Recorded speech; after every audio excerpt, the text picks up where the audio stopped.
Imagine fighting for a land that doesn't see you as human, denying you the rights you were born with.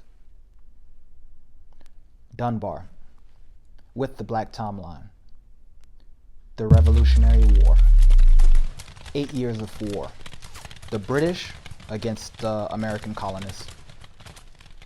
The 13 American colonies are under British rule. England's Congress starts to pass tax laws on the American colonists to get more money. They were in debt from the French and Indian War, which they said was fought to protect the Americans. Americans disagreed. They said that England fought the war because they wanted more power and wealth.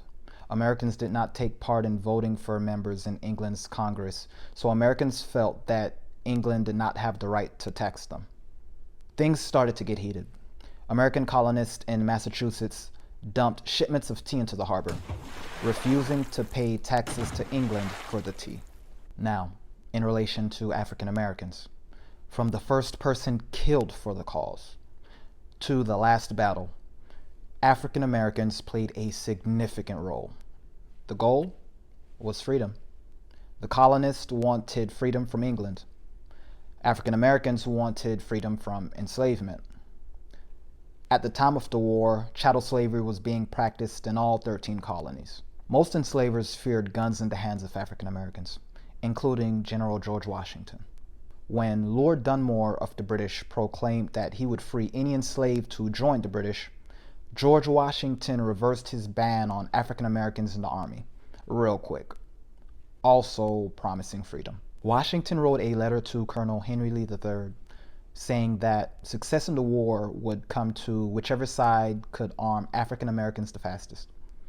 He also suggested a policy to execute any of the enslaved who tried to join the British.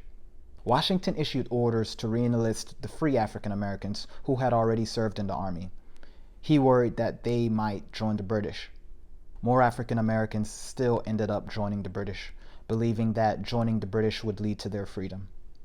Around 20,000 African Americans joined the British. Around 7,000 joined the Americans. The Boston Massacre. The first person killed standing up for the cause was African American, Crispus Attucks. He was shot while standing up to the British. American colonists were angry about the Stamp Act and the Townshend Act, tax laws that were passed by the British. British soldiers could not control the angry colonists, and things got even more out of control. Salem Poor bought his way out of enslavement and joined the Patriots. In the Battle of Bunker Hill, he killed British Lieutenant Colonel James Abercrombie along with several other enemy soldiers. After the war, he was recognized for his bravery and war skills. Colonel Ty earned a reputation as the most fearful guerrilla warfare leader in the Revolutionary War. He escaped enslavement and joined the British Army, where he excelled at raid warfare. The Patriots feared his ambushes. Peter Salem killed Major John Pitcairn in the Battle of Bunker Hill. Pitcairn was a key officer of the Crown. Phyllis Wheatley, the first African American and the third woman to publish a book of poetry in the American colonies. George Washington and other leaders praised her work. Her work carried strong messages against enslavement and became a rallying cry for abolitionists. Mama Kate, enslaved by Lieutenant Colonel Stephen Hurd, governor of Georgia from 1780 to 1781.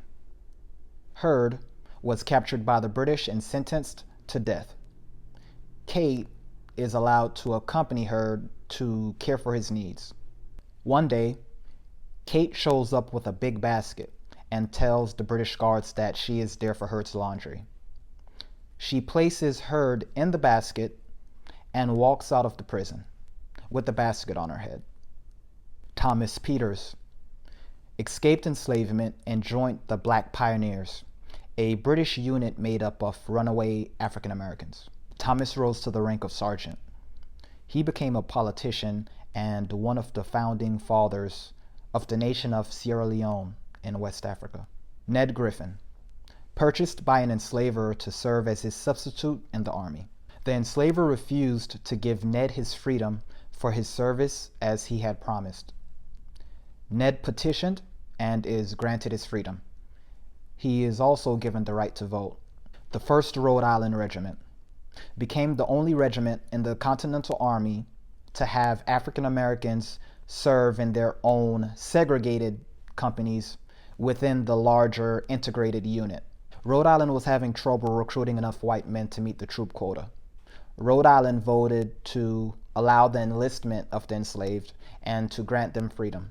The enslavers were to be compensated in an amount equal to market value of their enslaved. The regiment totaled about 225 men, around 130 of them African American. Under Colonel Christopher Green, the regiment fought in the Battle of Rhode Island.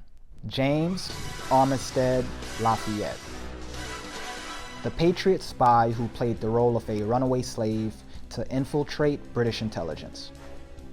Due to Armistead's efforts, Americans got the insight they needed to successfully execute the siege of Yorktown, which ended the war in victory.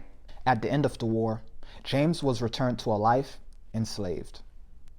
James petitioned Congress with the help of his enslaver and Major General Lafayette. He was granted his freedom. James added Lafayette to his name to honor and thank the general he served with. The Siege of Yorktown, the last major battle of the Revolutionary War. Patriots and French allies surround the British at Yorktown, Virginia. After the British surrendered, Americans recaptured the surviving African Americans for re-enslavement. The African American patriots who served in the war found that the post-war military held no rewards for them. Some African Americans who fought in the war gained freedom. Many enslavers reneged on their promises of freedom after they served. More enslavers started to become inspired by the revolutionary anti-slave movement. In 1792, the United States Congress excluded African Americans from joining the military. Again. Subscribe.